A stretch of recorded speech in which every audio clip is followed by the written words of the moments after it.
Hey guys, welcome back to Critical Flick. Today I'll be reviewing The Devil Conspiracy. So this one is definitely the wildest film of the year I've seen so far, and honestly it is a strange blend of a film like Legion or Hellraiser or even like a Sci-Fi Channel movie, and I think when it realizes what it is and it leans into kind of the ridiculous nature and the pure spectacle of the movie, it is actually pretty enjoyable. So basically the plot of this film is that we have an evil cult slash biotech company that steals the Shroud of Turin, and their plan is to use the DNA of Jesus Christ to create a clone of Jesus so that Lucifer can use that as a vessel to escape hell. And this causes Michael the Archangel to come back and inhabit a priest's body to try and stop this cult, to try and stop this evil plan from making hell escape onto Earth. And I do think the moments where this movie decides to fully go into kind of the insane nature of what it's trying to present on screen, I really liked it. And I think there's moments, particularly with when Michael is actually full angel form, or when he's going around this castle with his shotgun blasting henchmen and things like that.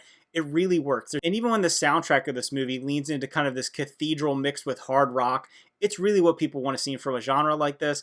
But then when it decides to try to take itself too seriously and it tries to slow down and say some more than really I think it has the ability to do, I think it's where it loses me a little bit. The movie starts off really strong. Right off the bat, we get to see Michael with his flaming sword fighting Lucifer, expelling him from heaven down to hell.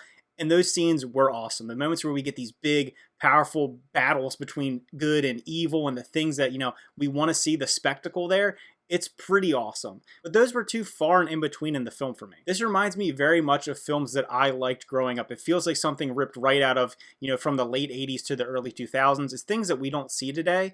And it leans a little bit into the B-movie territory. It is a little cheesy at times, but it's kind of endearing. It's the fact that it's deciding to take these risks and make a really intense, almost monster feature at times. We get some really cool practical effects. There's this beast, the beast of the earth. He's down underneath and dwelling inside these caves that's underneath this cathedral. And I think that looked really cool, and it gets really intense and really graphic. And the things that people like from this kind of subgenre, this kind of pseudo-religious sci-fi horror.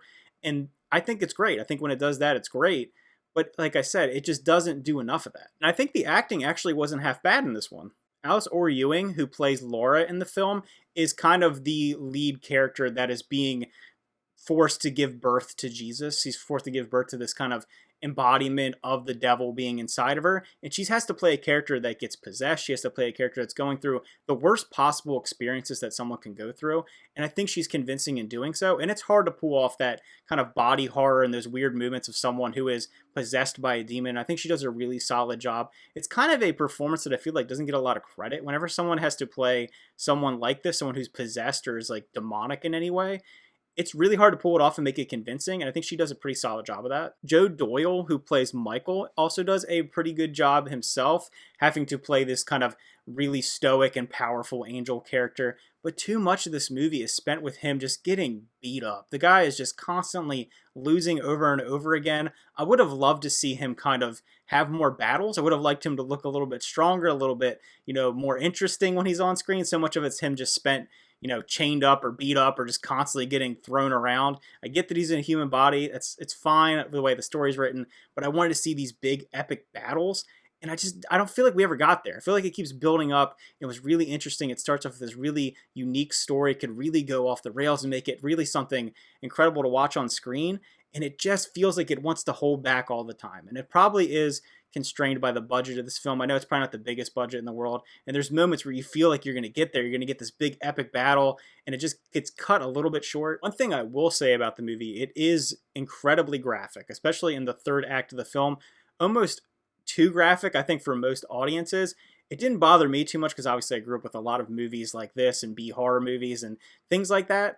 But it gets really wild. So if you're someone who's kind of squeamish or you don't enjoy seeing anything like that on screen, I wouldn't probably recommend this one. But I do think the blend of practical effects and CGI effects to pull off these really interesting creatures and really intense scenes is well executed. I never felt like it looked really cheap. There is one scene in particular, if you watch the film, that involves like an ultrasound that just didn't need to be in the movie. It looked really bad. The visual effect didn't work. It kind of took me out of the movie a little bit.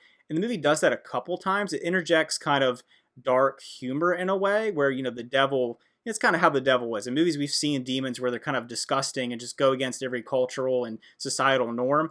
But when it happens on screen, it just kind of takes you out a little bit, because it's like, this is so weird and bizarre that it kind of takes away from the dramatic nature of it and the ridiculous nature of it. And that's something I can kind of say about the movie, is that it does have some pretty stark shifts in its tone. It jumps around a lot, like I said, from being a kind of ridiculous, over-the-top action sci-fi religious movie to being like a drama, a real heavy story about humanity and loss and good versus evil.